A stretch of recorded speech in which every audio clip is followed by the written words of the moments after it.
So as you can see, we are totally overcrowded. This is not how an ICU looks. If you see, the beds are too close to each other. We have had to put extra beds between beds. There are usually 3 beds here. They have become 4. Same here. Here from 8 beds, 6 beds we have to add to make it 8 beds. So we actually have nearly 66 patients today in the ICU. With a bed capacity of 56, we have stretched 10, and it varies between 66 to 68 with trolleys. There's no physical space, I think, for trolleys also anymore. That's the maximum we can put.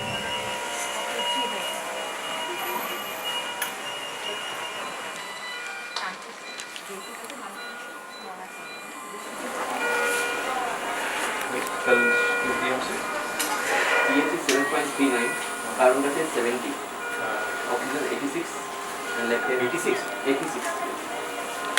Norcuron has to be single string. Don't make double string. Same value. You will see nobody sits. Nobody sits even for a second.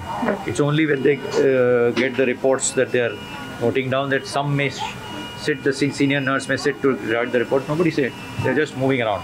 For the residents, it's a 10-hour shift in the morning, 14-hour at night. There is no break. They don't get a break. They get a break. Their only break is after the shift is over. Without that, they just don't have breaks. For the consultants, without offs. For 6 weeks, no offs. Nothing. So they have my younger consultants and all are working non-stop, no breaks. And on constant calls in the night, triaging calls, patients getting sick, patients being moved, you have to do all that continuous. So it's been, for everybody, it's been difficult, very, very difficult, very tiring. I know we'll have to watch, take this.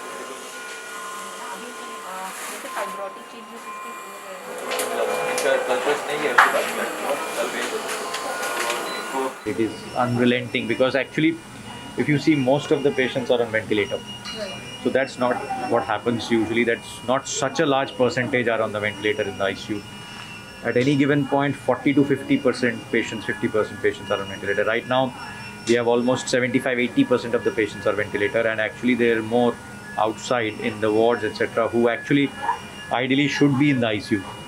But there is no bed, there is no physical space to manage them. So they are being managed in the wards and the high dependency units.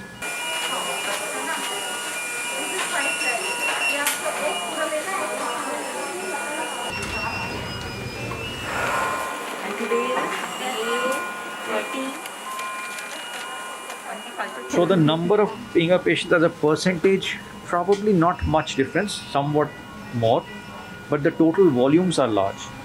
And there is always a selection bias in triaging.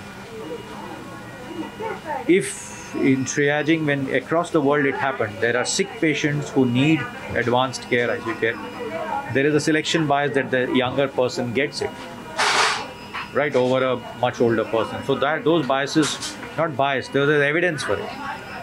And there is data for it, there is guidelines for it. How do you triage? Based on that, that is done. And that is why in the ICU you see relatively more young patients than it was in the earlier surge.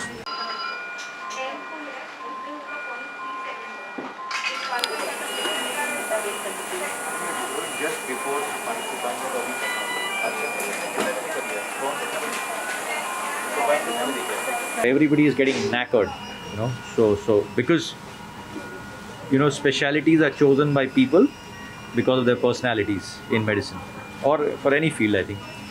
So those who come into critical care are those who have the enthusiasm, the energy, and the adrenaline junkies in a sense to almost, I would say, to do things, to get things done, to save lives.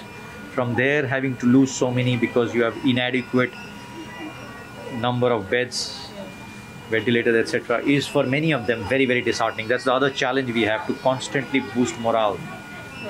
Do the best we can for those we have. So those are the real challenges. It's not just the numbers; it is the psychological effect it is having on our young residents and our nurses.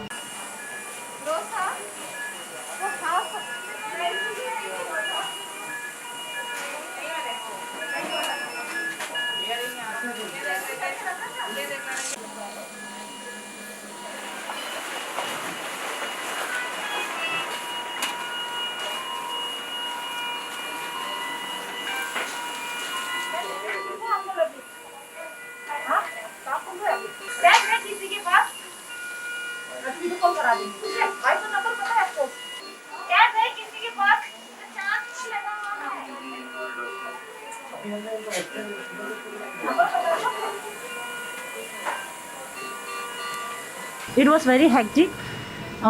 Even it is very hard for us to see patient dying. At that time, there was lack of oxygen. There was lack of ventilators.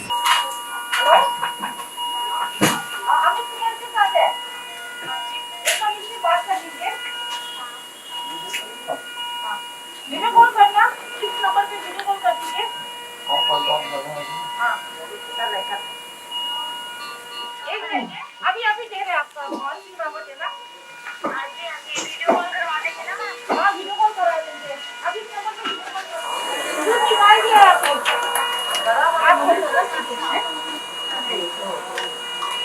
At present, most of the patients are young, almost same of our age. So it is very difficult to see them dying. So that is the hardest part at present in this COVID. In previous COVID, most of them are on old age, 50, 60 years of age. So at that time we can understand. But at present, seeing a young patient, young age, struggling for like same our age, struggling so hard, it is very difficult.